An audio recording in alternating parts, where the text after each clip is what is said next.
श्री कृष्ण श्री कृष्ण श्री कृष्ण श्री कृष्ण। गुरु ब्रह्मा गुरुर्विष्णु गुरुर्देवो महेश्वरः गुरुः साक्षात् परं ब्रह्म तस्मै श्री गुरवे नमः। तस्मै श्री गुरवे नमः। जगत को जब तक हम सत्य मानेंगे और अपने को अपूर्ण मानेंगे तब तक के संसार जारी रहेगा।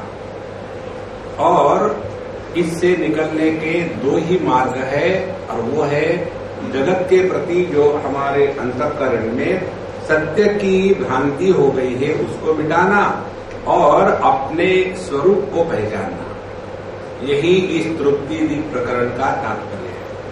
इसलिए उन्होंने हमको बताया कि हम 7 स्टेजेस से जाते हैं। पहले तो हमको अपने बारे में मालूम है, अविद्या। फिर हम अपने आप को कुछ ना कुछ मान लेते हैं, आवरण के बाद विक्षेप कर लेते हैं, और फिर जब वहां धक्के खाते हैं तो उसके पश्चात पहुंच जाते हैं सत्संग में, तो वहां परोक्ष ज्ञान होता है। और परोक्ष ज्ञान के बाद उसके ऊपर में अमल किया तो अपरोक्ष ज्ञान होगा। अपरोक्ष ज्ञान होने के पश्चात दुख की निवृत्ति होगी, और दुख की निवृत्ति के पश्चात निरंकुशा तृप्ति। तो हमारे जीवन में यह निरंकुशा तृप्ति यदि प्रकट हो गई तो फिर ये दुनिया में रहते हुए दुख आएंगे लेकिन हम दुखी नहीं होंगे, मृत्यु आएगा लेकिन हम मरेंगे नहीं, दुश्मन आएंगे लेकिन हम उनसे दुश्मनी नहीं करेंगे। इस प्रकार से पूरे जीवन में आमूलाग्र परिवर्तन आ जाता है। यही बताने के लिए अब 280वें श्लोक में कहते हैं, अपि पाशुपतास्त्रेण विद्यच्चेन्न ममारयः निष्फलेषु वितुन्नंगो नक्षन्ति तत्र प्रमाः। यदि कोई व्यक्ति पाशुपत अस्त्र से भी नहीं मारा गया और फिर उसके ऊपर किसी ने बिना लोहे का केवल लकड़ी का ही तीर चलाया तो थोड़ी मरेगा। कहने का तात्पर्य क्या है कि जिस आत्मबोध ने यह अविद्या और उसके जो कार्य है इनका संपूर्ण तरह से जब निराकरण कर दिया तो इस जगत में फिर उस व्यक्ति के लिए दुख का सवाल ही नहीं। इसीलिए जो मूल कारण है अविद्या और उसका कार्य, उसका विनाश केवल आत्मबोध के द्वारा ही हो सकता है। इसीलिए आदो अविद्या चित्रैहि स्वकाचे जुम्बमाणया युद्धा बोधो अजय सोद्य सुदृढ़ो बाध्यतां गतम्। पहले तो यह जो ज्ञान है आत्मज्ञान, इसने अज्ञान के साथ बड़ा भारी युद्ध किया और इस युद्ध में आखिर में वो जीत गया। और जीतने के बाद अब ये एकदम ससुदृढ़, अब यह दृढ़ हो गया है। अब किसी भी हालत से हम अपने को पंचकोश और उसके माध्यम से प्रकट होने वाली जो जीव भावना है इसको हम स्वीकार नहीं करते, दृढ़ हो गए, सुदृढ़। तो ऐसा जो संत है कथम बाध्यता, फिर उसके जीवन में यह दुनिया और उसके जो सुख दुख है वो किस प्रकार से उसको परेशान करेंगे। इसलिए यहाँ यह जो आत्मबोध है इसका ही अंतिम लक्ष्य जीवन का। तिष्ठन्तु अज्ञानगत कार्यशवा बोधेन मानिताः न भीति क्रोध बोध सम्राजः कीर्ति प्रत्युत तस्यते। यह जो बोध राजा है, बोध राजा माने जिसने अपने स्वरूप का अनुभव किया है, ऐसा जो है इसने अज्ञान और उसके कार्य को युद्ध में मार दिया। और उस युद्ध के मैदान में चारों तरफ अब ये अज्ञान और उसके कार्य की लाशें पड़ी हुई है।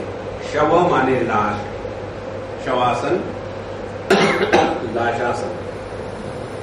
तो वहां दुनिया भर के लाशें पड़ी हुई है अब ये लाशों को देख करके जिनने इनको मारा है वो डरेगा थोड़ी, बल्कि जितनी ज्यादा लाशें एक आदमी ने मारी है उतना उसका गौरव और उसकी कीर्ति बढ़ेगी।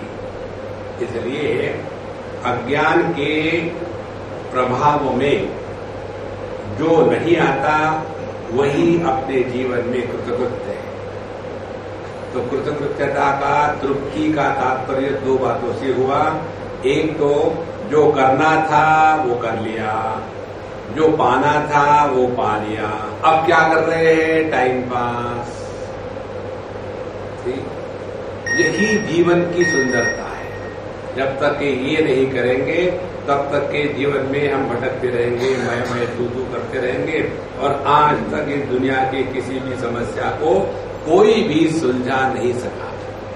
इससे एक ही उपाय है, अपने स्वरूप में निष्ठा होकर के रहना, बाकी सब व्यर्थ है। इस प्रकार से यहाँ एवं अतिशूरेण बोधेन वियुज्यते प्रवृत्त्या वा निवृत्त्या वा देहादिगतया सकिम।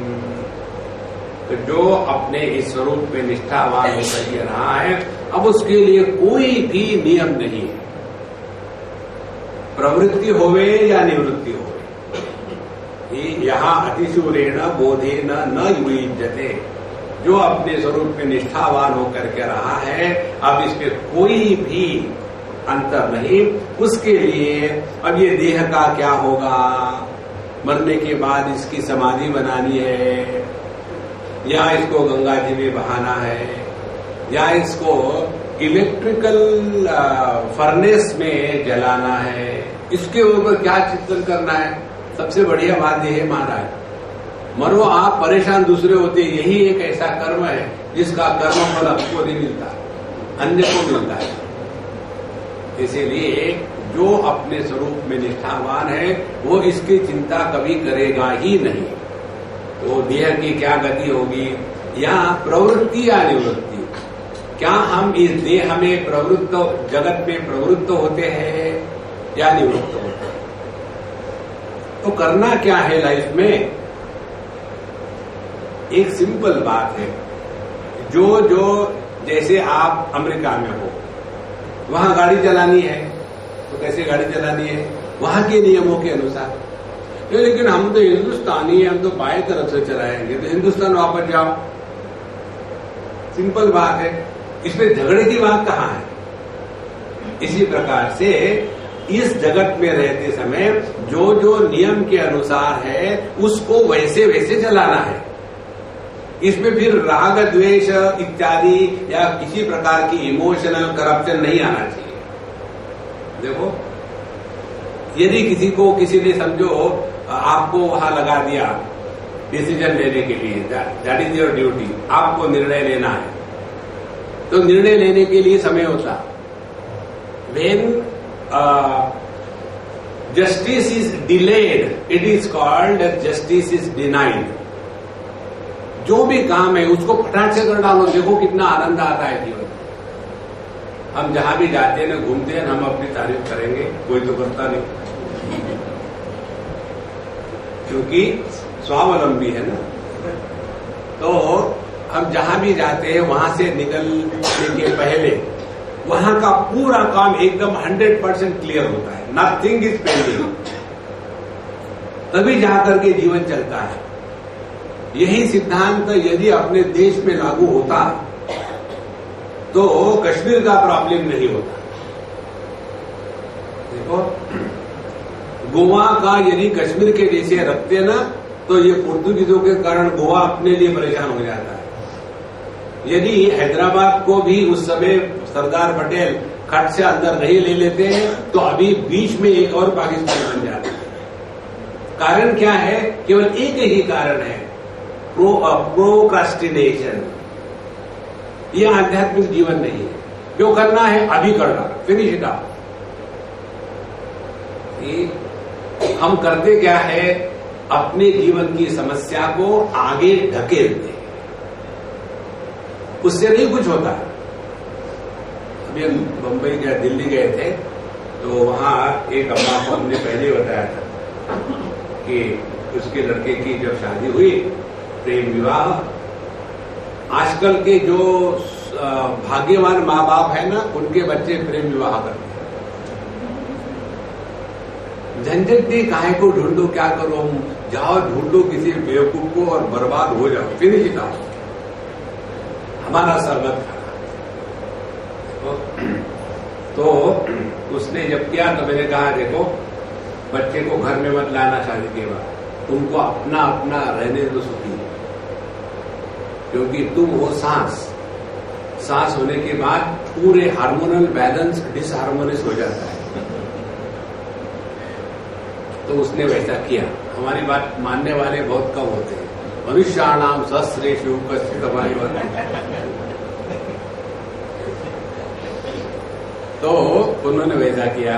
अब उनके 2 बच्चे हो गए उस लड़के के। मैंने पूछा कैसे चल रहा है? बोले स्वामी जी, आपने जो बताया, मैंने जो किया, उसके कारण हमारे घर में शांति है। जो करना है तुरंत कर डालो, डोंट पोस्टपोन इट। यही आध्यात्मिक साधना है। हमारी परिस्थिति क्या है? ठीक है, अब कल से हम जल्दी उठेंगे। अच्छा, कल से हम अब ध्यान में बैठेंगे। जहां जीवन में कल आया, बस आपको काल ने दबा दिया। इसीलिए जीवन में प्रवृत्ति निवृत्ति दोनों जैसी उचित है, वैसी ही करनी चाहिए। और जब ऐसा करेंगे तो दुराग्रह नहीं होगा। तो जो व्यक्ति अपने समस्या को आगे ढकेलते हैं ना, वो स्वयं के ही दुश्मन है। जैसे एक बताऊं आपको, एक हमारी अम्मा है। एक बार उसके लड़की ने कहा कि मामा तुम कभी डॉक्टर को दिखा दो ना, अब कई दिन हो गए तुमने डॉक्टर को नहीं दिखाया।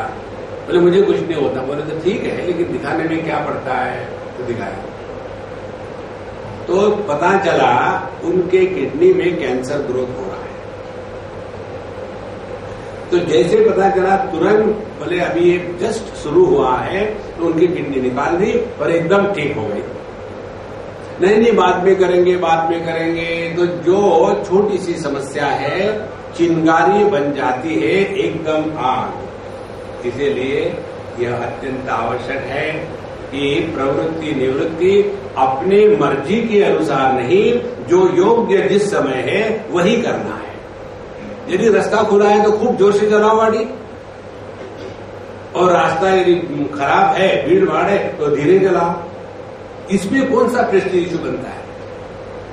इसीलिए संतो अपने जीवन में जो कुछ करना है, प्रवृत्तो वा ग्रहो न्यायः बोधहीनस्य सर्वतां स्वर्गाय वापवर्गाय जतितव्यं यतो नृभिः। जो अज्ञानी है वही दुराग्रह करेंगे। किसका दुराग्रह करेंगे? हम ये नहीं करेंगे, हम ये करेंगे। जो व्यक्ति अपने मन में रहने वाले राग द्वेष के द्वारा प्रभावित होकर के जीवन जीता है, वह पशु है। और जो व्यक्ति अपने जीवन में विवेक के साथ जीता है, वही साधक है। देखो, तो प्रवृत्तो व आग्रहो न्यायः बोधहीनस्य सर्वथा। जो बोधहीन है, जो अज्ञानी है, वो क्या करेंगे? स्वर्गाय वापवर्गाय यतितव्यं यतो नृभिः। जब तक हमको दुनिया में ये चाहिए वो चाहिए, तब तक लगे रहो Munna Bhai, there is no way out. और जब आपकी स्थिति पर पहुंचोगे कि अब हम जीवन में कृतकृत्य हो गए, अब सब अगली पीढ़ी को दे करके रिटायर हो जाओ। अपने शास्त्र जो है ना, भगवत गीता में जो बताया था, मामका पांडवाश्चैव किम कुर्वत संजय, वही परिस्थिति आज भी अपने देश में है। मामका पांडवाश्चैव, मेरे बच्चे दूसरे के बच्चे, ये तो हमेशा चलते आ रहा है। हम भी साधना के मार्ग में आने के बाद यदि यही करेंगे तो क्या हमारी साधना है? इसीलिए जो अज्ञानी है वही इस चक्कर में फंसते हैं कि स्वर्ग में जाना है, नरक में जाना है, तो उसके लिए क्या करें? तो उसके लिए यदि आप ड्रिंक करोगे तो आपकी बुद्धि शांत हो जाएगी। बुद्धि जब शांत हो जाएगी तो कोई समस्या नहीं होगी। इसीलिए लिक्विड स्पिरिचुअलिटी सभी समस्याओं का भुलाने का सॉल्यूशन है। वो मानता हूं, अपने बुद्धि का नाश नहीं करना।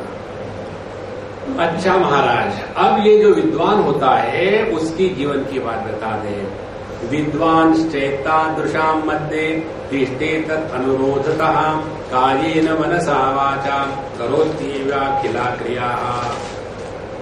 अब यह जो विद्वान है जिसने अपने स्वरूप में निष्ठा प्राप्त कर ली है, यदि उनको अज्ञानियों के बीच में रहना है तो उनके कहने के अनुसार उनको खुश करने के लिए अपने वाणी से, मन से और देह से वही करेगा जो सब पब्लिक कर रही है। देखो, it is a folly to be a wise among the fools. मूर्खों में मूर्ख के जैसे ही बन के रहो तो आनंद में रहो। बहुत सिंपल रूल है ये। जैसे यदि आपने किसी को बताया कि देखो आप जो सोच रहे हैं वो गलत है, कोई भी व्यक्ति अपने गलती को सुनने को और स्वीकार करने को तैयार नहीं होता। इसलिए भगवद गीता में भी बताया है दैट न बुद्धि भेदम जनेत अज्ञानाम कर्म संगिनाम जोशेत सर्वकर्माणि विद्वान युक्त समाचरण। तो अज्ञानी जिस प्रकार से कर्म करते हैं उस प्रकार से नहीं, कर्म वही करने हैं। ज्ञानी ने भी अज्ञानियों के बीच में रहते हुए लेकिन ऐसे कर्म करने हैं कि जिस कर्म में सुंदरता हो, युक्त समाचरण। अज्ञानी के कर्म और ज्ञानी के कर्मों में क्या फर्क है? अज्ञानी के कर्म के द्वारा अज्ञानी हमेशा परेशान होता है। अभी हम दिल्ली से आए, एक हमारे फैमिली फ्रेंड है, सब लोग वहां के। अब उनका 2 लड़के, एक लड़की, बड़ा लड़का 28 का, दूसरा 25-26 का, लड़की 20-22 की। अब सब पढ़े लिखे जो कुछ करना है, अब शादी। अब ये उनकी जो माँ है, ये माताएं हर घर में परेशान होती है। तो ये जो माता है ये सबको परेशान करके रखेगा। हस्बैंड को भी, आप तो कुछ देखते ही नहीं, अब लड़कों की शादी करनी है, कुछ देखो ना। और बच्चे को पीछे पड़ी है। हमने कहा अम्मा तुमको इतनी पड़ी, एक शादी तुम और कर लो। और उसके हस्बैंड कहते हैं स्वामी जी मुझे मालूम है ये बच्चे कैसे हैं, ये अपनी अपनी बीबियां और हस्बैंड ढूंढ के लाएंगे, हम लाएंगे तो ये कोई पसंद नहीं करने वाले। लेकिन ये मानती नहीं, क्या करूं मैं इसको। और वो ऐसे डम्बो है, बहुत सिंपल है, बहुत प्योर है, लेकिन भयानक Dumbo. It is said that an intelligent enemy is better than A foolish friend. और उस एक अम्मा के कारण तीनों बच्चे और हस्बैंड 24/7 डिस्टर्ब, दिन भर क्या क्योंकि मैं चाहती हूं। हमने कहा अम्मा अभी तुम्हारे बच्चे शादी नहीं करी इसलिए तुम दुखी हो ना, शादी के बाद मैं तुमको गारंटी देता हूं तुम एक लड़की को ले आओगे उसको और दुखी करोगे, मानेंगे छोड़िए। इसीलिए विद्वान ने कैसे करना है, जैसा दुनिया का माहौल है वैसा उनके साथ रहो, लेकिन अपने आप को बचाओ। जो अज्ञानी होता है जगत में रह करके अपने आप को नष्ट कर देता है, और जो ज्ञानी होता है वो इसी जगत में रहता है लेकिन अपने आप को बचा के रखता है। विद्वान युक्त समाचरण। और ये विद्वान अपने आप को कैसे बचा के रखता है? 2 कारणों से। पहले, उसने इस जगत को 0 वैल्यू दिया है। इस जगत में कोई भी बात नई नहीं है, यह हमेशा से ऐसा ही चलता है। देखो संतो। और दूसरा कारण है, जब अपने स्वरूप में निष्ठा हो गई, जैसे स्वप्न के सुख दुख लाभ हानि जागृत पुरुष को परेशान नहीं करते, इसी प्रकार से जो अपने स्वरूप में जग गया है उसके लिए जागृत के जो सुख दुख है ये तो ऐसे ही चलते रहेंगे। तो दुखी के साथ रह करके थोड़ा रो लो, बाद में जाकर के चाय पी लेना और मुंह धो करके फ्रेश हो जाना। तो इसीलिए कायेन मनसा वाचा करोति वा अखिला क्रिया। अच्छा, यदि यही ज्ञानी पुरुष, यदि जो आध्यात्मिक साधक है उनके बीच में होगा तो क्या करेगा? माने मूर्खों के बीच में रह करके ये मूर्ख के जैसा ही हो गया। अब ज्ञानियों के बीच में रह करके जो साधक है, सीकर्स है, उनके बीच में एष मध्ये बुभुत्सूनां यदा तिष्ठेत् तदा पुनः बोधायैष क्रिया सर्वाः दूषयन्त्यजतु स्वयं। जब ये साधकों के बीच में है, ज्ञानियों के बीच में है, तो क्या कहेगा कि वहां रहते समय ये सभी की सभी जो क्रिया कर्म है इनके दोष बता करके स्वयं भी उनका त्याग करेगा और उनको भी त्याग करने को लगाएगा। डबल स्टैंडर्ड, स्टैंडर्ड डबल नहीं महाराज, पब्लिक डबल टाइप की है, स्टैंडर्ड तो वही है।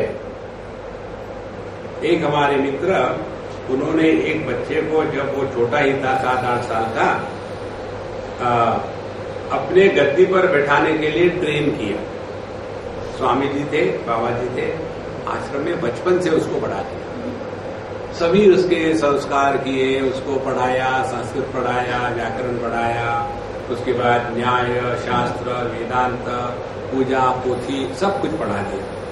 और वो सब पढ़ाने के पश्चात अब उसको गद्दी पर बैठाना है ताकि मैं उपरत होकर के हिमालय चले जाऊं। सवाल ये आता है, पहले बनाया काहे के लिए? नहीं ठीक है, तो करना ही है ना, अच्छा तो। और वो लड़का जब 18 साल का हो गया, किसी भी कारण से सडनली मर गया, इंस्टेंट डेथ। अब एकदम वो मर गया तो गांव के सभी जो लोग थे अगल बगल वाले पहुंचे। जब पहुंचे तो इस महात्मा ने क्या किया, बहुत जोर से रोना धोना शुरू कर दिया, जबरदस्त रोना। और रोना धोना शुरू किया तो फिर उसके पश्चात सभी जितने गांव वाले थे, जितना इनसे सुना था वही उनको सुनाना शुरू कर दिया। महाराज देखो, आप ही ने तो हमको बताया है मृत्यु सभी को आती है, कब आती है, क्या आती है। सभी के सभी ज्ञानी होकर के रोना बंद कर दिए, इनको उपदेश करने लगे। जब हम पहुंचे तो स्वामी जी चलिए अब यहाँ क्या करेंगे, भगवान ने तो सब लूट लिया। हम ऊपर गए कमरे में जैसे गए, हाँ अच्छा आप चाय लेते कि कॉफी? एकदम जैसे कुछ हुआ ही नहीं। हमने कहा महात्मा जी अभी तो पहले चाय नहीं, पहले बताओ ना, कॉफी पिए। कॉफी बनाई, बोले देखो यदि मैं नहीं रोता ना तो ये सब पब्लिक रोती और मुझे उनको संभालना पड़ता। जब मैंने ही रोना शुरू कर दिया तो सब ज्ञानी बन गए और मेरी जो समस्या थी वो चली गई। देखो, तो ये डबल स्टैंडर्ड नहीं है। तो ज्ञानी पुरुष अज्ञानियों के साथ अज्ञानी बन के रहे और ज्ञानियों के साथ उस प्रकार से रह करके सभी क्रिया का दोष बता करके त्यजतु स्वयं, वो भी सभी कर्मों से निवृत्त हो जाता है। महाराज ये तो डबल स्टैंडर्ड हो गया है, ऐसे कैसे महात्मा होते हैं? बोले नहीं रे महाराज, अविद्वन् तदनुसारेण वृत्तिर्बुद्धस्य युज्यते स्तनंधनयानुसारेण वर्तते तत्पितायतः। जैसे एक पिताजी होते हैं, उनके 2 बच्चे, बड़ा बच्चा है कॉलेज में जा रहा और सबसे छोटा बच्चा अभी मां का दूध पी रहा है। अब ये पिताजी तो दोनों के हैं, तो दोनों के साथ समान व्यवहार करना चाहिए।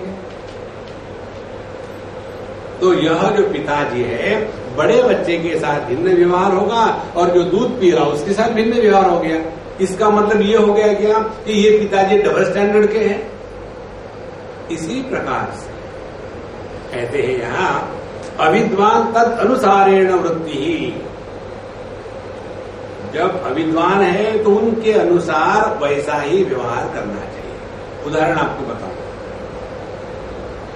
एक बार हम एक मंदिर में गए, शिव जी के मंदिर में, पहाड़ों में, बहुत कठिन पहाड़, वहां पहुंचे गए, बहुत सुंदर स्थान, चारों तरफ इतने बंदर की पूछो, आदमी को उठा के ले जाए इतने बंदर। और वहां से दर्शन करा करके हम जहाँ रहते थे, हमको कहा कि स्वामी जी यहाँ एक अच्छा आश्रम है, तो वहां पहुंच गए। वहां गए, दर्शन वर्शन किए, बैठे थोड़ी देर, और वहां के जो एक संत थे उन्होंने जो प्रवचन शुरू कर दिया, ऐसा है वैसा है, ये है वो है, खूब शुरू कर दिया। हम शांत होकर सुन रहे, और फिर हमने कहा चलो भाई अपने कुछ लेट हो रहा, जाना है, निकल पड़े। तो हमारे साथ जो सज्जन थे कहते, स्वामी जी ये आदमी देखो ना कितना बकबक कर रहा था। हमने कहा देखो जैसे मैं प्रवचन करता हूँ आप सुनते हो क्या? नहीं। तो ये बोल रहा था, आप क्यों सुन रहे हैं? आपको प्रैक्टिस तो है। बोले ये हमको नहीं समझ में आ रहा, वो बकबक करे जा रहा है, इधर उधर की बातें, ये नहीं देखता कि किसके सामने बैठा है, क्या है, अपने को समझता क्या है, पढ़ा लिखा तो है नहीं। हमने कहा देखो रिएक्शन करना बंद करो, बच्चों के सामने है तो बच्चों के जैसे रहो। हमारी समस्या क्या है मालूम है? बच्चों के सामने जाते हैं तो बड़े बन जाते हैं। बड़ा बनना माने क्या? बच्चों जो कर रहे हो वो गलत है। देखो तेरे बच्चे बैठे क्यों, खड़े हो जाओ, खड़े क्यों, बैठो। फिर बच्चा परेशान हो, नाखून क्यों खा रहे हो, लड्डू खाओ, लड्डू खा रहे, इतने मत खाना। अरे वो करे क्या? कारण क्या है? हम बड़े बन जाते हैं। देखो आध्यात्मिक साधना का तात्पर्य है बच्चों के साथ बच्चे बन करके रहो, जवानों के साथ जवान बन करके रहो, बुढ़ों के साथ मरने के लिए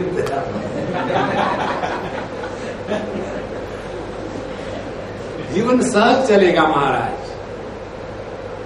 इसीलिए अविद्वान तद अनुसारेण वृत्ति ही बुद्ध से युद्धते। इसीलिए यह जो समझदार व्यक्ति है ये अज्ञानियों के साथ वैसा व्यवहार करेगा और ज्ञानियों के साथ वैसा। जैसे पिता जो होता है अपने बड़े और छोटे बच्चों के साथ भिन्न प्रकार का व्यवहार करता है। कैसे भिन्न प्रकार का? यदि छोटा बच्चा अधिक्षिप्त ताड़ितो वा बालेन स्वपिता तदा न क्लिश्नाति न कुप्येत बालम प्रत्युत लालये। यदि छोटा सा बच्चा गुस्से में आ गया, गुस्से में आकर के अपने पिताजी को मार रहा है, बाल खींच रहा है और कुछ रो रहा है, तो ये सब देख करके पिताजी को दुख नहीं होता कि बच्चे ने मार दिया, मेरा सबके सामने मेरे बेटे ने अपमान कर दिया। हाँ, जिनका मान अपमान होता है वो माँ बाप नहीं है। देखो संतो, यही तो सब चक्कर चल रहा है। हम ही हर चीज में प्रेस्टीज इशू बना के रखते हैं। हम ये चाहते हैं कि हमारे बच्चे हमारे सामने सिद्ध करें कि हम उनसे प्रेम करते हैं। ये कोई माँ बाप है कि कार्टून है माँ बाप? इसलिए न क्लिश्नाति न कुप्येत बालम प्रत्युत लालये। तो ऐसे बालक को ना तो गुस्सा करते हैं, ना तो उसके साथ कुछ दूसरा व्यवहार करते हैं, बल्कि लालये उससे और प्यार करते हैं, क्योंकि अभी वो बच्चा है। अब बच्चे गलती नहीं करेंगे तो बड़े करेंगे क्या? इसीलिए प्रेम के 4 रूप हमने आपको बताए थे। बड़ों के प्रति आदर, हम उम्र के प्रति दोस्ती, अपने से जो छोटे हैं उनके प्रति क्षमा की भावना, और जो प्रॉब्लमेटिक है उनके प्रति 100% उदासीन रहो। किसी को सुधारने का प्रयत्न यदि आपने किया तो गारंटी है आप बिगड़ जाओगे। इसीलिए इस चक्कर में कभी मत। हम इस दुनिया में कोई ठेका लेके नहीं आए कि सबका भला करना है। अच्छा, इसीलिए निंदिता स्तूयमानो वा विद्वान् न निंदति न स्तौति किंतु तेषां स्यात् यथा बोधस्तथा चरेत्। इसीलिए यह जो ज्ञानी पुरुष है विद्वान निंदितः स्तूयमानो वा अज्ञेयः, जब अज्ञानियों के द्वारा इस साधु संत की स्तुति होती है या उनकी निंदा होती है, तो यह ना तो स्तुत होता है ना निंदित होता है। एक बात समझ लो, बहुत सिंपल बात है। कोई हमको कुछ भी कहे, ये उसकी समस्या है। हम उसको स्वीकार करें या ना करें, ये अपना स्वातंत्र है। इससे लेकर के चलो तो देखो जीवन बड़ा सहज चलेगा महाराज। लेकिन हम समस्या से डर करके एक तो पोस्टपोन करते हैं, दूसरे अवॉइड करते हैं, तीसरे किसी और को जिम्मेदार रखते हैं, और चौथी बात यह है कि समस्या को बिगाड़ करके फिर वहां से निकल जाते हैं। चारों बातें गलत है। इसीलिए निंदितः स्तूयमानो वा विद्वान अज्ञेयः न निंदति न स्तौति किंतु तेषां स्यात् यथा बोधः तथा आचरेत्। तो जैसा अगला व्यक्ति होगा वैसा उसके साथ व्यवहार करना है। एक कहावत है कि कॉपलर के भगवान को जूते की पूजा होती है, क्योंकि जैसा रोग वैसी दवाई। समझो आपको कुछ भी नहीं हुआ, लेकिन आपको लग रहा है कुछ हो रहा है, डॉक्टर लोग कुछ करते नहीं, तो उनको 30x नक्स भूमिका दे दो।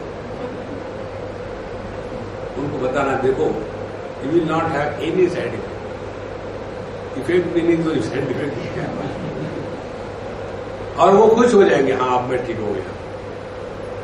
इसलिए महाराज जैसा जैसा जगत है वैसा व्यवहार करें, लेकिन अपनी निष्ठा स्वरूप में बनी रहे। ये नायन नटने नात्र बुध्यते कार्यमेव तत् अज्ञ प्रबोधान नहीं मान्यत कार्यमस्तित्र प्रकृता। इसीलिए अब ये साधु संत जो जीवन में रहते हैं ना, उनके जीवन में एक ही कार्य, और वो भी उनका नहीं, परमात्मा का। हमने आपको कई बार बताया है, भगवान के प्राप्ति के लिए प्रयत्न मत करना। कारण क्या है? वो प्राप्त है ही। जैसे होता है कई बार हम लोग चश्मा ऊपर रख देते हैं, और चश्मा वहां रखने के बाद भूल गए चश्मा कहाँ गया, चश्मा कहाँ गया। तो जो कभी लॉस्ट हुआ ही नहीं, उसको आप कैसे प्राप्त करोगे? तो कुछ लूज हो गया, हमने खो दिया, यह तो केवल भ्रांति मात्र है। तो इस भ्रांति को ही हटाना है और कुछ नहीं करना। और इसीलिए हम इस जगत में ऐसे रहे कि जैसे नाटक चल रहा है। नाटक में क्या होता है? जैसी आवश्यकता होती है, जो जो हमको पार्ट दिया है करने का, वो बढ़िया से बढ़िया एक्टिंग करो। आपको यदि ये रोल दिया है कि आपको निर्णय लेना है, तो निर्णय लो, पोस्टपोन मत करना। यदि आपको ये रिस्पॉन्सिबिलिटी दी है कि सबकी सेवा करनी है, तो सेवा करो और मौज में रहो। क्योंकि हमारे माध्यम से क्या करवा लेना है, इसका निर्णय लेने वाला परमात्मा होता है। और उसके लिए हमारी क्या साधना है? उद्धरेदात्मनात्मानम, अपने आप को लायक बनावे। जब हमको कोई भी कार्य करवाना हो तो हम किसी नालायक व्यक्ति को नहीं देते। हम देखते कि ये व्यक्ति इस कार्य के लिए लायक है या नहीं। आपने देखा होगा ना, आपके ही जीवन में, हमारे जीवन में बहुत है। कई बार लोग आते हैं, स्वामी जी हम कुछ करना चाहते हैं आपके लिए, क्या सेवा करें आपकी? तो हम उनको पूछते हैं कि लेकिन आप करोगे ना कि बीच में छोड़ जाओगे? नहीं नहीं स्वामी जी, बिल्कुल कसम खा के, आपकी कसम, हम आपको बताएंगे, आप जो कहेंगे वो हम करेंगे। Promise promise. फिर से लौट के मत आना। जाओ बाबा जाओ। कारण क्या? स्वामी जी हम तो आपको मदद, तुम्हारी मदद यही है कि दूर रहो। That is the highest gift you can give. कारण क्या है? कारण द्वेष नहीं है। जैसे छोटा सा बच्चा होता है, वो कहता है मम्मी मम्मी मैं भी कपड़े की इस्त्री कराना चाहता हूं। अब हम जानते हैं कि वो नहीं कर पाएगा, तो उसको क्या कहेंगे, देखो बेटा पहले हम तुम्हारे जैसे थे ना, हमको भी तुम्हारे जैसे शौक था, तो हमको हमारे पिताजी ने क्या किया था, एक लोटा दिया था और समझ कल्पना करो कि ये लोटा जो है ना ये स्त्री है, इसको धीरे धीरे घुमाओ, उसको उसी काम में लगा दिया क्योंकि वो उसी के लिए लायक है। ध्यान से सुनना, परमात्मा अपने संकल्पों को लागू करने के लिए लायक व्यक्ति को ढूंढ रहा है। पहले अपनी औकात पहचान, हम किस लिए लायक हैं, और जब हम अपनी लायकी को पहचान लेंगे ना, तब देखो जीवन में कैसा आनंद आता है। तो जैसे जैसे नटने न, हमको यही नाटक करना है। क्या नाटक करना है? लायकी बढ़ाने का नाटक। नंबर 1, हमेशा प्रसन्न रहो। एक सिंधी ने मुझे बहुत अच्छी बात बताई थी, आके मेरे पास बैठे फ्लाइट में, मेरे सामने बैठो बैठो, लेकिन तो मेरा है नहीं, आपसे कुछ बात करना है। हमने कहा करो, लेकिन मैं सुनूंगा नहीं। बोले क्यों? हमने कहा बड़े मुश्किल से तो मुझे यहाँ अकेला बैठने का मौका मिलता है। तो फिर वही अपना पोल्ट्री फार्म का यही कारण है, जब हम कहीं जाते हैं ना कार में, तो किसी को भी साथ में नहीं लेना चाहते, सब खा जाते हैं। यहाँ कुछ बोलो ना तो तुरंत अपने महाराष्ट्र टाइम्स में आ जाता है, दसऱ्यानंतर शिमगा।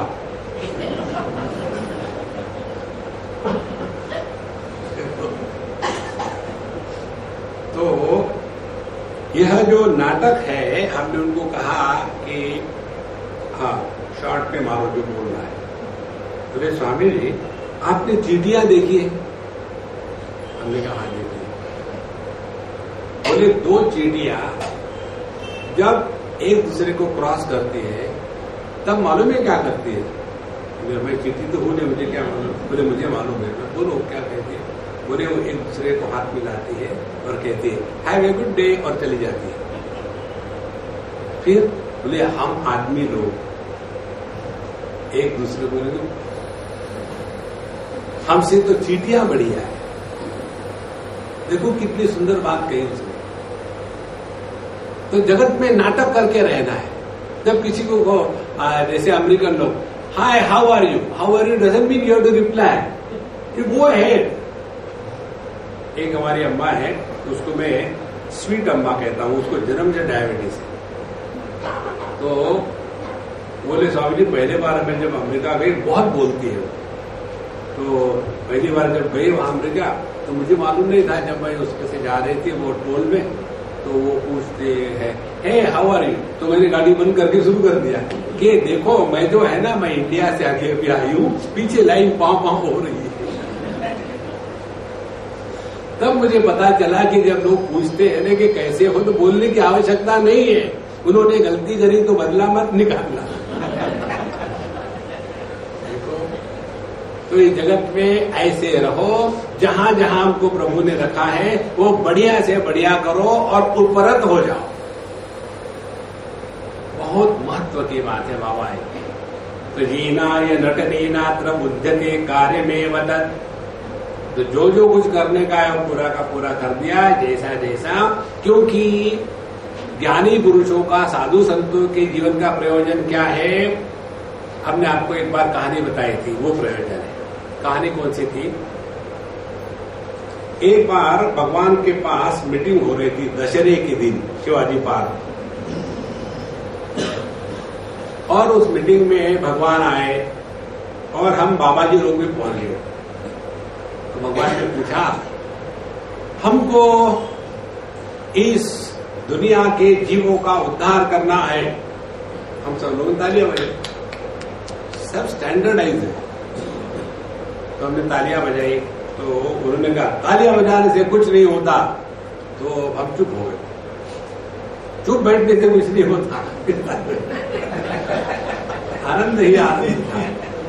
फिर भगवान ने कहा कि अच्छा मैं बताता हूं कि इस दुनिया में जीवों का भला करने के लिए, उनके लिए जो योग्य देश काल वस्तु व्यक्ति परिस्थिति की आवश्यकता होगी, वो हर एक जीव के लिए सप्लाई डिपार्टमेंट मेरा। फिर हम लोगों ने तालियां बजाई। भगवान ने कहा अब ये बताओ, ताली बजाने से कुछ नहीं होता, तुम क्या करोगे?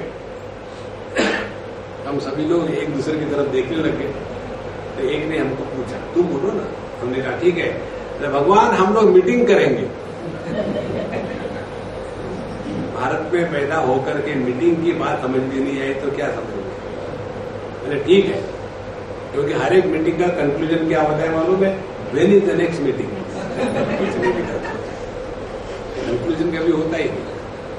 तो दूसरे दिन हम मिले, फिर भगवान आए, हम सब खड़े हो गए। अब बताओ क्या निर्णय लिया आप लोगों ने? तो हमने बताया कि भगवान इस दुनिया में हर एक जीव के उद्धार के लिए योग्य देश काल वस्तु व्यक्ति परिस्थिति आप उनको प्रोवाइड करेंगे, लेकिन उनके साथ कैसे पेश आना है, हाउ टू इंटरैक्ट, ये उनको कौन बताएगा? तो ये इंस्ट्रक्शन मैनुअल के रूप में हम उनके जीवन में जाएंगे। इसीलिए कहते हैं बिनु हरि कृपा मिले नहीं संता। हमारे जीवन में साधु संत जो आते हैं ना, वो ईश्वर का अनुग्रह है। ईश्वर का अनुग्रह साधु संत हमारे जीवन में आना, साधु संतों का अनुग्रह हमारे पास शास्त्र के सिद्धांत पहुंचाना, शास्त्रों का अनुग्रह हम पर, जब हम उन शास्त्र के सिद्धांत को जीवन में उतार करके अपनी दृष्टि में परिवर्तन लाते हैं, तब जाकर के आत्म कृपा हुई। ये स्टेप बाय स्टेप है। इसीलिए संतो केवल एक ही बार हम ऐसे लायक बने, सर्वाणि भूतानि एनम संवांछन्ति, सभी के सभी इसको चाहे। भगवद गीता में कितने स्पष्ट रूप से भगवान ने कहा है कि मेरा भक्त कौन है? वो नहीं है कि जो दिन भर घंटी बजाता है या भिन्न प्रकार के आभूषण पहनता है, नहीं। दो शब्द पकड़ के रखो, यस्मान्नो द्विजते लोकहा लोकान्नो द्विजते जया, जिसके कारण अगला परेशान नहीं होता और जो किसी के भी कारण परेशान स्वयं नहीं होता। दो बात। अगला हमारे कारण क्यों परेशान होता है? इसलिए परेशान होता है कि हम जहां आवश्यकता नहीं वहां पहुंच जाते हैं। कोई भी व्यक्ति हमको एक बार बताएगा, दो बार बताएगा, और जब देखा है कि ये तो घड़ा उल्टा है, इसमें पानी डालने से कोई मतलब नहीं है, तो क्यों वेस्ट करें एनर्जी? इसीलिए ये दो बातें, जीवन की कृतकृत्यता इसी में है कि सब हमको चाहे। एक कल्पना करो, आप घर में आए, घर में आने के बाद आपके पत्नी ने आपके हाथ से बैग ले ली और आपको बड़े प्रेम से सोफा पर बैठाया और नीचे बैठ करके कल्पना करो, होता तो नहीं मुझे मालूम है, कल्पना करने में प्रिय है। नीचे बैठ करके आपके चरणों के पास आपके जूते की लेस खोल करके और जूते निकाल दिए, सॉक्स निकाल दिए, वहां गर्म पानी रखा हुआ था, उसमें तौलिया डाल करके निचोड़ा और बड़ा प्रेम से धीरे धीरे आपके कैसा मजा आ रहा है? आपके पैरों को धीरे धीरे धीरे गर्म पानी से धोया, पोंछा और फिर आपको बढ़िया चाय कॉफी दी और कोई भी कंप्लेन नहीं करी। कितनी खुशी होगी? कल्पना से इतनी खुशी होती है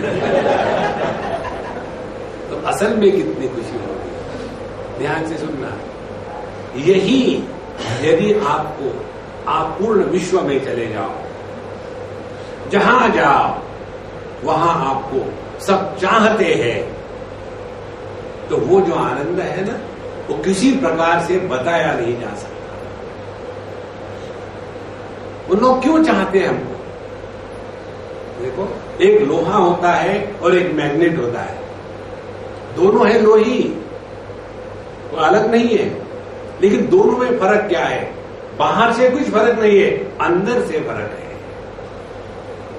लोहे में जब उसके जितने भी एटम उटम जो भी होते हैं वो जब ठीक से ऑर्गेनाइज हो जाते हैं तो जो सुप्त जो चुंबक शक्ति है वो प्रकट हो जाती है।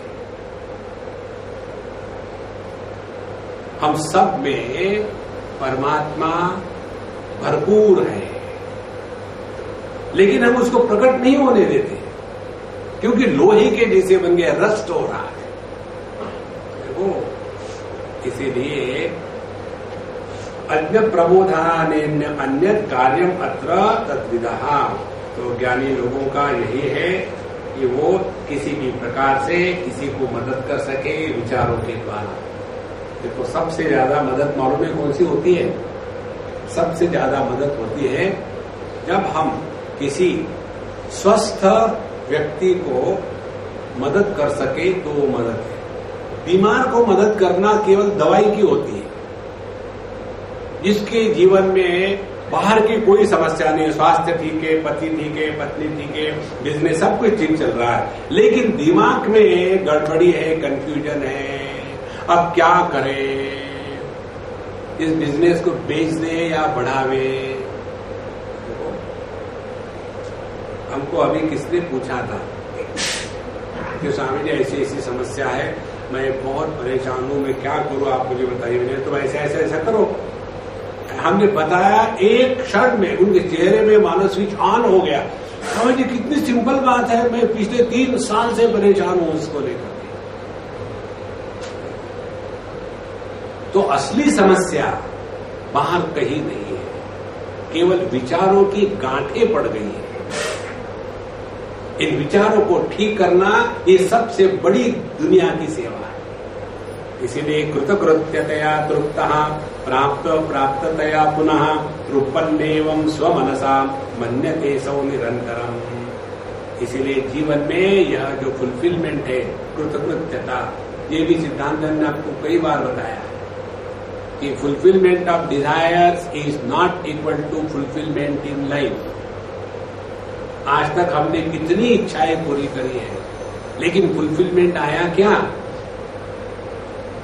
तो जब तक के यह कृतकृत्यता और तृप्त तृप्यता, अब दुनिया में ना कुछ लेना है ना देना है, अब तो केवल अपने स्वरूप में स्थित बैठ करके जैसे प्रभु की इच्छा है चल रहा है जीवन। तो तृप्पन्नेव स्वमनसा मन्यते असौ निरंतरम।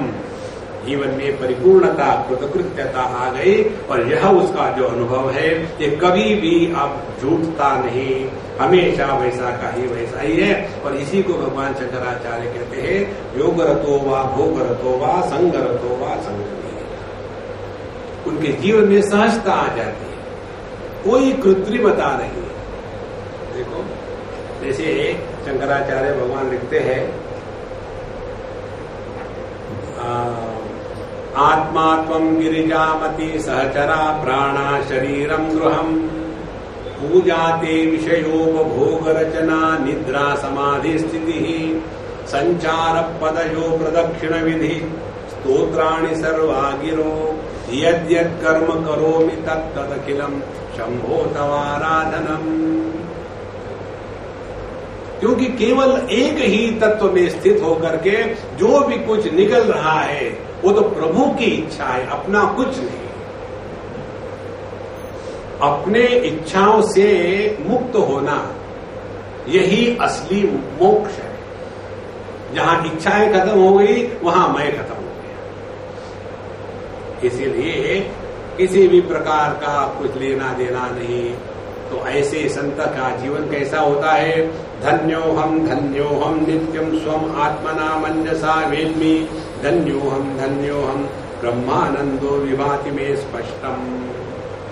अब हम तो धन्य हो गए, जीवन में परिपूर्णता आ गई। देखो एक कल्पना करो, आप स्वामी विवेकानंद जी के मां के पास गए और वो बैठे, तो जाकर के आप क्या बात करोगे उस मां से? मां से बात करेंगे पुत्र के बारे में, और क्या बात करेंगे कि तुम्हारा पुत्र बड़ा गुंडा है, चोर है, पॉलिटिशियन है? नहीं। जब विवेकानंद की बात उनकी मां के साथ करी जाएगी तो उस मां को क्या अनुभव होगा? देखो, अपना जीवन ऐसा होना चाहिए कि कोई भी हमको अपने साथ जोड़ ले तो कृतकृत्यता का अनुभव करे, तब अपना जीवन जीवन है। नहीं तो भगवान अब इनके दुख हमसे दिखाई नहीं जाते, उठाओ इनको, उठाओ। ऐसा नहीं कहते इनके दुख हमसे नहीं देखे जाते, हमको उठाओ। हाँ, इनको देखो, ये कोई जीवन होता है ऐसा? धन्यो हम कृतकृत्यो हम, ये तभी आ सकता है जब अपनी स्थिति अपने ब्रह्मानंद में हो गई। इसीलिए ब्रह्मानंदो विवादि में स्पष्टम। तो ब्रह्मानंद किसको कहते हैं? बिना कारण के आनंद की अनुभूति को ब्रह्मानंद कहते हैं, नंबर 1। नंबर 2, बिना कारण का अनुभव माने जिसमें कोई प्रयत्न नहीं है। नंबर 3, प्रयत्न नहीं है इसीलिए कोई कंप्लेन नहीं है। नंबर 4, इसलिए जी रहे हैं कि प्रभु की इच्छा। तो ना तो जीने का इरादा है, ना तो मरने की तमन्ना है। इसीलिए ब्रह्मज्ञानी पुरुष ना तो कभी अपने समाधि को बांधने की बात करते हैं, ना तो अपने लिए कोई मॉन्यूमेंट बनाने की बात करते हैं, क्योंकि उन्होंने तो इस दुनिया को पहले ही त्याग दिया है। देखो, तब जाकर के निष्ठा दृढ़ है। हमारे निषद दत्त महाराज का जीवन देखो, उनको कहा था कि महाराज जी यहाँ देखो ना, लोगों को बैठने को जगह नहीं, एक बड़ा आश्रम बनाएंगे।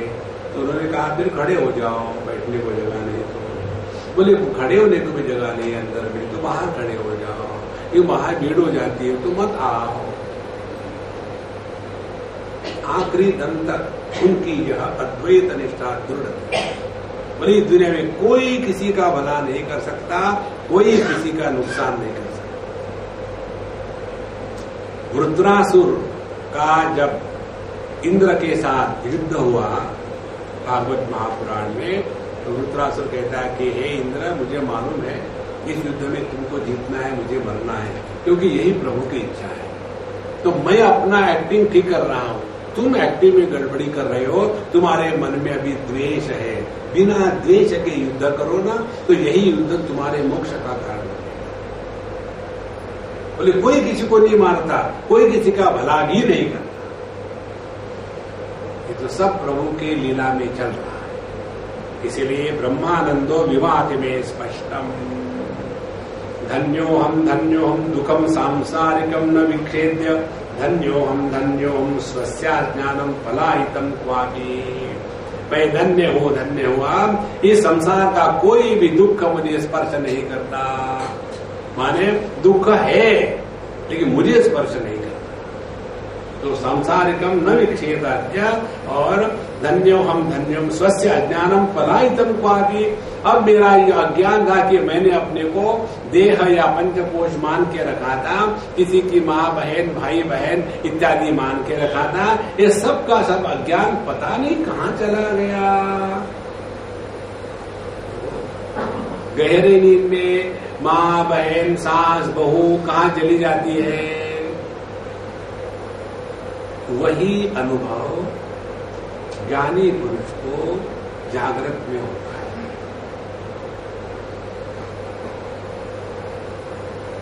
कहाँ गए ये सब लोग? माता पिता भाई बहन लाभ हानि दोस्त दुश्मन कहाँ जाते हैं? ये कहीं जाएंगे तब ना कि जब हो, है कहाँ? ये हम जो उदाहरण देते हैं उसको पकड़ो। जब लुंगी के ऊपर में इस्त्री चलाते हो तो सलवटे कहाँ जाती है? दिखती तो थी ना पहले, जब इस्त्री नहीं चलाई थी तो दिखी तो थी। तो जब हमने इस्त्री घुमाई तो वो कहाँ गई? कहीं नहीं जाती, क्योंकि वो है ही नहीं, वो केवल प्रतीति मात्र है। इसी प्रकार से ये दोस्त दुश्मन अपना पराया सास बहू माँ बाप बेटे ये केवल एक जैसे लुंगी पर सलवटे होती है ना, वैसे चैतन्य पर ये सलवटे हैं, इसका कोई अर्थ नहीं है। इसमें जिसकी निष्ठा हो गई है उसके लिए न संसारिकम दुखम विक्षे अद्य, ये संसार का जो दुख था अब कहीं उसका कोई भी स्थान नहीं है। धन्योहम कर्तव्यम न विद्यते किंचित, धन्योहम प्राप्तम सर्वमद्य संपन्नम, मैं धन्य हो गया हूं, अब मुझे कोई कर्तव्य नहीं। कर्तृत्वाभिमान जब तक के अपने बुद्धि में भरा हुआ है ठास ठोस के, तभी तक आपको कर्तव्य है। जहां कर्तृत्वाभिमान समाप्त हो गया वहां कोई कर्तव्य नहीं। न मे पार्थास्ति कर्तव्यम त्रिषु लोकेषु किंचन, नानवाप्तम अवाप्तव्यम वर्त एव च कर्मणि। भगवान का जगत में व्यवहार और अज्ञानियों का जगत में व्यवहार, इसमें क्या फर्क है? यही फर्क है कि अज्ञानी को अपने कर्तव्य को पूरा करने का बोझा है और ज्ञानी अपने मौज में जो कुछ कर रहा है बोझे के अंदर में नहीं कर रहा है। देखो, इसीलिए कि कर्तव्यम न मे विद्यते किंचित, मुझे अब कोई भी कर्तव्य नहीं बचा, क्योंकि प्राप्तम सर्वम अद्य संपन्नम, जो कुछ इस जीवन में मिलना था सब कुछ मुझे प्राप्त हो गया है। इस जगत में जब तक कि ये कृतकृत्यता नहीं आती तब तक के हम भटकते ही रहेंगे, यहां से वहां, वहां से वहां। वेदांत की साधना आप लोग सुन रहे हो इतने सालों से, जिन्हें ये समझ में आया तो सफल हुई। क्या? हमको अपने अनुभवों से सीखना है, पुस्तकों से नहीं। किसी के वचनों से कोई नहीं बदलता, हमको अपने अनुभूतियों का विश्लेषण करना है। ये कब कब हम दुखी हुए हैं कि जब हम मां बने, जब हम सास बने, जब हम पिता बने, जब हम पुत्र बने, जब हम ऑफिसर बने, जब हम सबऑर्डिनेट बने, तब हम दुखी हुए। और यदि ये दुख का कारण है तो पहले ये तो ढूंढो ना कि कहां था पिता बच्चा पैदा होने के पहले। और बच्चों को माँ बाप की आवश्यकता नहीं होती, ये तो माँ बाप को बच्चों की आवश्यकता होती है, इसीलिए पैदा करते। देखो, लेकिन ये माँ बाप ऐसे सोचते हमने बच्चों को बढ़ा दिया, किसने तीर मारे बच्चों को बढ़ा दिया। इसीलिए बच्चे दुखी नहीं होते, माँ बाप दुखी होते हैं। हम सभी के सभी एट ए टाइम दोनों होते, 2 in 1। अपने माँ बाप को लेकर के बच्चे हैं और अपने बच्चों को लेकर के माँ बाप है ना। अब हम अपने माँ बाप को लेकर के इतने दुखी होते हैं क्या जितने बच्चों को लेकर के दुखी हो रहे हैं? कारण क्या? माँ बाप जैसे है वैसे हम स्वीकार करते हैं, चॉइस कहां है? लेकिन चाहते हैं कि बच्चे हमारे कहने के अनुसार चले, वहां भी आपको चॉइस नहीं है। माँ बाप केवल देह निर्माण करते हैं, देह में रहने वाला जो देही है यह माँ बाप की उत्पत्ति नहीं है। ममैव अंशो जीवलोके जीवभूत सनातना, जो जीव है यह माँ बाप की उत्पत्ति नहीं है, ये तो प्रभु की निर्मिति है। लेकिन हम सोचते हैं कि देह ही मैं हूं तो बच्चा भी देह है। इस बात को स्पष्ट स्वीकार कर लो, डिग्निफाइड वे। एक हम जानते हैं बुढ़ाओ, कितना समझाया था उनको कि तुम अपने पोते में फंस रहे हो, निकल जाओ, अच्छी बात नहीं है। नहीं स्वामी जी, आपको क्या पता, जब आपका अपना पोता होता है तब समझ में आता है कि क्या होता है। हमने कहा खोता है, तुम जाओ। पंजाबी में खोता गधे को कहते हैं, लेकिन उसको मालूम नहीं था, इसलिए मैं बच गया। तो उसके बाद मानो हमारे शब्द सच होने थे, और जब वो बच्चा 3-4 साल का हो गया, 4-5 साल का, तो उस बच्चे की माँ ने और बाप ने इस दादाजी को स्पष्ट शब्द में कहा, अब यहां से आप शराफत से निकल जाइए। फिर हमारे पास आपने जो कहा था वो सच हुआ, अरे और कुछ बताऊं क्या? देखो, इस दुनिया में समझदारी से जीना है। इसलिए यहां कहते हैं, धन्योहम तृप्तेर में कोपमा भवेन लोके, धन्योहम धन्यः धन्यः पुनः पुनः धन्यः।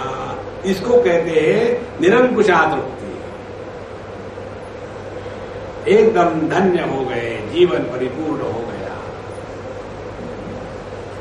इसी को पुरुषोत्तम कहते हैं कि मेरे तृप्ति को, तृप्तेर में कहाँ उपमा भवेन लोके, मेरा ये जो अनुभव है इसको दुनिया के किसी भी अनुभव के साथ तुलना नहीं करी जा सकती। देखो, व्यक्ति को किसी वस्तु के लाभ का जो आनंद होता है उससे ज्यादा 1000 गुना आनंद किसी वस्तु के त्याग का होता है। इसको जिसने समझ लिया है वही आध्यात्म में प्रवेश करने के योग्य है। देखो, बचपन में हम लोग चॉकलेट के लिए, चॉकलेट मिल गया तो कितने खुश हो जाते थे। अब हमारी खुशी किसमें है? जेब में चॉकलेट होता है, डॉक्टर ने कहा है तो खाते हैं क्या? नहीं, फिर मैंने खाता हूं, मेरे बच्चे के लिए ले जा रहा। और जब हम बच्चों को देते हैं और वो बच्चा जब लेके खुश हो जाता है तो उसकी खुशी को देख करके जो खुशी होती है ना, वो अपने को मिलने के खुशी से 1000 गुना होती है। त्यागे नहीं कि अमृतत्व मान। इसीलिए कहते हैं, हाँ, मेरे तृप्ति की कोई उपमा नहीं है। मुझे बताओ, गहरी नींद का जो आनंद है, उस गहरी नींद के आनंद को जागृत के किसी भी आनंद के साथ तुलना करके बताओ। जागृत अवस्था के आनंद के लिए विषयों की उपलब्धि आवश्यक है, इंद्रियों का स्वस्थ होना आवश्यक है, स्वास्थ्य होना आवश्यक है, और आपको स्वातंत्र्य होना आवश्यक है। तब जाकर के आपको जागृत अवस्था में जो अनुभव हो रहे हैं सुख इत्यादि के, तब वो संभव है।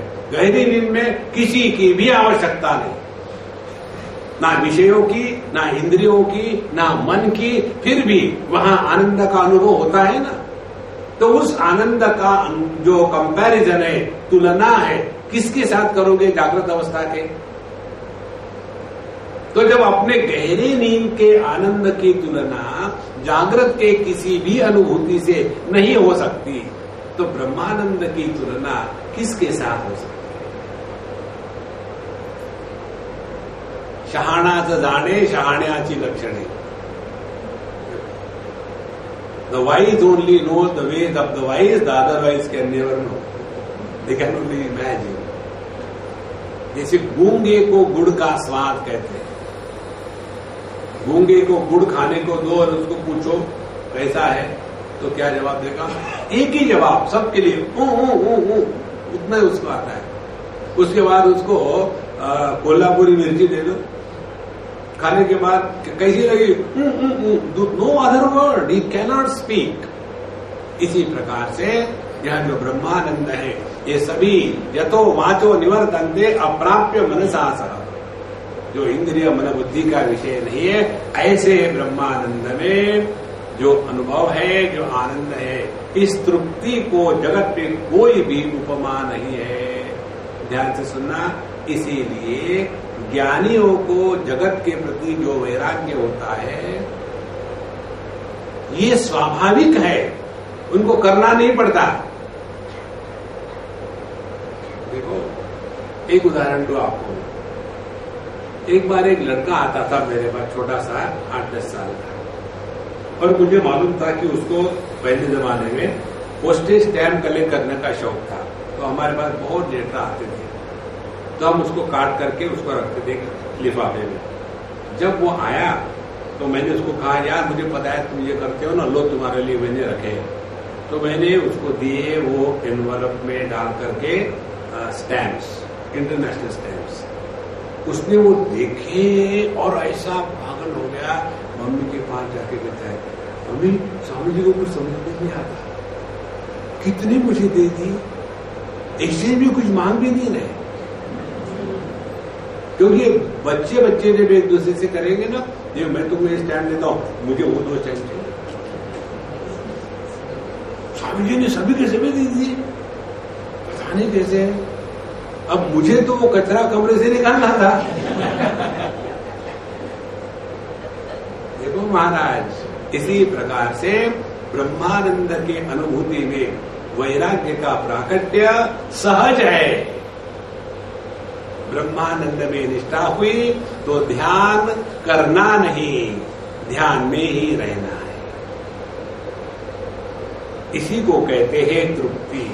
धन्योहम तृप्तेर्मे कोपमा भवेन लोके, धन्योहम धन्या धन्या पुनः पुनर्धन्या। जैसे अर्जुन भगवान को भगवत गीता के 11वें श्लोक में 25 बार कहता है, मैं आपको आगे से नमस्कार करता हूँ, मैं पीछे से नमस्कार करता हूँ, मैं बाएं से नमस्कार करता हूँ, ऊपर से नमस्कार करता हूँ, नीचे। कुछ कर ही क्या सकते हो, क्या दोगे? वो एक जगह बड़ा सुंदर विचार आया है कि गुरु महाराज की कृपा से मुझे सब कुछ मिल गया है, अब मैं उनको क्या दूं? ये दुनिया जो उन्होंने मुझे सिखाई कि यह केवल एक मिथ्या प्रत्यय है, क्या मैं उनको ये दे दूं? क्या उस गुरु महाराज को मैं ये दूं कि मैं अपने जीव भाव को समर्पण कर दूं? जो जीव है ही नहीं, उसका समर्पण कैसे होगा? देखो, इसीलिए उनको कुछ देना, ये जब तक के भ्रांति दिमाग में है तभी तक मैं बना है, किसी को कोई कुछ दे नहीं सकता। इसीलिए साधु संत कभी क्लेम नहीं करते कि मैंने किसी को कुछ दिया है। देखो, अभी दिल्ली में थे हम, शाम को सत्संग में आरती के बाद बैठते थे बिरला मंदिर, तो उस दिन ऐसे विचार आया कि गुरु शिष्य के रिश्ते में शिष्य महत्व का होता है, गुरु नहीं। कैसे? क्योंकि गुरु तो एक ही होता है, एक ही बात बताता है, शिष्य अनेक होते हैं। यदि गुरु के कारण शिष्यों का भला होता तो सभी का हो जाता, लेकिन सभी का नहीं होता, एक हाथ का होता है। इसका कारण इस गुरु शिष्य के रिश्ते में शिष्य महत्व का है, गुरु नहीं।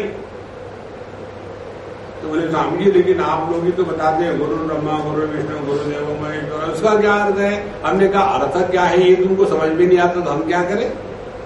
उसमें अर्थ ये नहीं है कि गुरु ब्रह्मा है, ब्रह्मा जी ही गुरु का रूप लेकर के आते हैं, विष्णु ही गुरु का रूप लेकर के आते हैं, शिव जी गुरु का रूप लेकर के आते हैं, और परम ब्रह्म परमात्मा ही सबका गुरु है, और वही परमात्मा अपना स्वरूप है।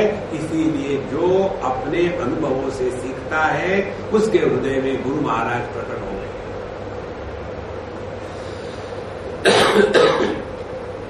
यह स्वातंत्र्य आपको केवल वेदांत के आचार्य ही दे सकते हैं।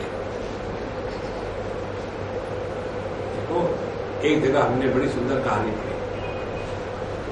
एक विद्यार्थी अपने गुरु के साथ रहा कई सालों तक, 10-12 साल 15 साल रहा, और फिर गुरु ने कहा कि बेटा अब तुम्हारा पढ़ाई लिखाई सब हो गया है, अब तुम ऐसे करो, तुम उस महात्मा के पास चले जाओ। महाराज जी मैं जरूर जाऊंगा, आपने कहा है तो, लेकिन एक बात पूछना है। क्या? बोले वो महात्मा तो आपकी हमेशा निंदा करते हैं, आपके बारे में हमेशा बुरा बोलते हैं समाज में, आप मुझे वही भेज रहे हो। बोले उसके चक्कर में मत पड़ना, तुम वहां जाओ और जो बताएंगे वो सीख लेना, और तुमको यदि लगा कि मैंने जो तुमको बताया था गलत था, उसका त्याग देना, और उन्होंने जो स्वीकार तुम्हें अच्छा लगा उसको स्वीकार करना। इसको कहते हैं वेदांत के गुरु। ऐसे नहीं। यदि तुम वहां जाओगे लेक्चर के लिए तो तुमको गुरुद्रोह का पाप होगा और फिर तुमको नरक में जाना पड़ेगा, और तुम नरक में गए तो मुझे भी वहां आना पड़ेगा। ये गुरु नहीं होते, गुरु के कार्टून होते, शिष्य महत्व का होता है। देखो, और ये हमारी बात नहीं है, कठोपनिषद में आता है। कठोपनिषद में यमराज नचिकेत को कहते हैं, हमारी एक ही इच्छा है, तुम्हारे जैसे शिष्य हमारे पास आ गए। गुरु तो 1000 मिलेंगे आपको दुनिया में, शिष्य नहीं मिलते। जो होते हैं वो सिखाने वाले होते हैं। इसीलिए हम हमेशा यही हमारा भाव है कि आप सब हमारे गुरु हो, हम आप ही से सीख रहे हैं। इसीलिए अहो पुण्यम फलितम फलितम दृढ़म अस्य पुण्यस्य संपत्ति अहो वयम। हमारे जीवन का जितना भी सत्कार्य था, पुण्य था, उसी के कारण मन शांत हो गया, ईश्वर का अनुग्रह हो गया और हमने अपने जीवन में इस कृतकृत्यता को अनुभूत कर लिया है। अब हमारे जीवन में कुछ भी नहीं बचा, सब परिपूर्णता हो गई, मानो गंगा जी निकल करके अब समुद्र में मिल गई हो। अहो शास्त्रम अहो गुरु अहो ज्ञानम अहो सुखम धन्य है हमारे शास्त्र जो हमको दृष्टि प्रदान करते हैं। ध्यान से सुनना, शास्त्रों के अध्ययन का तात्पर्य अपने दृष्टि में परिवर्तन लाना। दृष्टि में परिवर्तन लाने का तात्पर्य है अपने दृष्टिकोण को बदलना। हम कौन से दृष्टिकोण से जगत को देख रहे हैं? देखो, जब एक माँ अपने लड़की की तरफ देखती है तो कौन सा दृष्टिकोण होता है, और वही माँ जब अपने बहू के तरफ देखती है तो कौन सा दृष्टिकोण होता है? तो लड़की ने कुछ भी करे तो आजकल के बच्चे ऐसे ही करते हैं, बड़े शैतान है। और वही बात बहू ने करी तो इनके घर में संस्कार ही नहीं कोई, कहां से कड़वाहट आ जाती है? कारण कि दृष्टि में परिवर्तन नहीं हुआ है। देखो, निरपेक्षता से जगत में रहो ना तो आपको आनंद के सिवा कुछ नहीं मिलेगा। तो यही दृष्टि के परिवर्तन के लिए शास्त्र का अध्ययन करना है। जिसने शास्त्र का अध्ययन किया और दृष्टि में परिवर्तन नहीं आया तो उसने केवल जैसे टेप रिकॉर्डर में सब भरा हुआ होता है ना, उसी प्रकार से केवल शब्द मात्र रहते हैं, अर्थ कुछ भी नहीं। अभी हमको दिल्ली में एक सज्जन आके मिले, बोले स्वामी जी मैं आपको धन्यवाद देने आया हूँ। हमने कहा मैं भी आपको धन्यवाद देता हूँ कि किसने तो धन्यवाद दिया। और मैं जा रहा था, बोले रुक इसलिए स्वामी जी आपने मेरे जीवन में इतना बदल कर दिया है कि क्या कहूँ। मैं कहता हूँ क्या, सॉरी। बोले नहीं जी, आपने मुझे कभी देखा भी नहीं, लेकिन मैं हमेशा आपको सुनता रहा हूँ, बहुत सुना आपको, अब पूरी स्पष्टता आ गई, अब कोई संदेह नहीं है। यदि हमने सत्संग ठीक किया है तो दृष्टि में परिवर्तन आता है। जिसके दृष्टि में परिवर्तन आ गया है उसका दर्शन बदल जाता है, जिसका दर्शन बदल गया है उसका जगत के साथ व्यवहार बदल जाता है, व्यवहार बदल जाने से जीवन में बदल आ जाता है। यही अहो शास्त्रम अहो गुरु। और गुरु महाराज कौन होते हैं? जो हमसे कुछ अपेक्षा न रखते हुए भी सब कुछ फ्री दे देते हैं, वो गुरु है। और यह गुरु कौन है? ये अपना निजी मामला है, कोई किसी का गुरु नहीं होता अनलेस द डिसाइपल वांट्स। गुरु शिष्य के रिश्ते में शिष्य महत्व का होता है, गुरु नहीं। मैं आपको कहूं कि मैं आपका गुरु हूं, उससे कुछ नहीं होगा। और आप कहो कि आप मेरे शिष्य हो तो मुझे कुछ नहीं, आई हैव नो चॉइस। इसीलिए I never accept anybody, I don't reject anybody. अपने आप को बचा के रखो, बाकी कुछ नहीं करना। अहो ज्ञानम धन्य है ये ज्ञान जो हमको इस मूर्खता से, अपने ही गलती से बचाता है। और अहो सुखम और यह जो आनंद है, सुख है, इसकी तो कोई बात ही नहीं। जीवन की परिपूर्णता तृप्ति इसी में है। तृप्ति दीपमिमं नित्यं येनुसंदधते बुधाः ब्रह्मानंदे निमज्जन्ते तृप्यन्ति निरंतरम। यह जो तृप्ति दीप ग्रंथ है, जिसमें सब कुछ बताया है, इसका जो अनुसंधान नित्य निरंतर करते हैं, वे नित्य निरंतर ब्रह्मानंद में गोदे लगाते हैं और तृप्यन्ति निरंतरम, उनके जीवन में तृप्ति है। किसी से भी कोई भी कंप्लेन नहीं होना। Living at zero complain level is called as कृतकृत्यता तृप्ति। कोई किसी से कोई कंप्लेन नहीं, ना शिकवा करता हूं ना गिला करता हूं, तुम सलामत रहो यही दुआ करता हूं। बस यही तृप्ति है जीवन। इसी तृप्ति को कहते हैं भगवान राम, इसी तृप्ति को कहते हैं भगवान कृष्ण, इसी तृप्ति को कहते हैं ब्रह्मानंद की उपलब्धि, इसी तृप्ति को कहते हैं जीवन मुक्ति का आनंद, इसी तृप्ति को कहते हैं जीवन की परिपूर्णता। और ये सबके लिए है, किसी एक दो के लिए नहीं है। ये तृप्यन्ति निरंतरम, ये किसी में हमेशा रहते। इसीलिए ब्रह्म ज्ञान की साधना में आपको अभ्यास नहीं करना है, अपने आप सब होता रहेगा, क्योंकि आपका दृष्टिकोण बदल गया है। ओम पूर्णमदः पूर्णमिदं पूर्णात् पूर्णमुदच्यते पूर्णस्य पूर्णमादाय पूर्णमेवावशिष्यते। ओम शांति शांति शांति। हरि ओम। श्री गुरु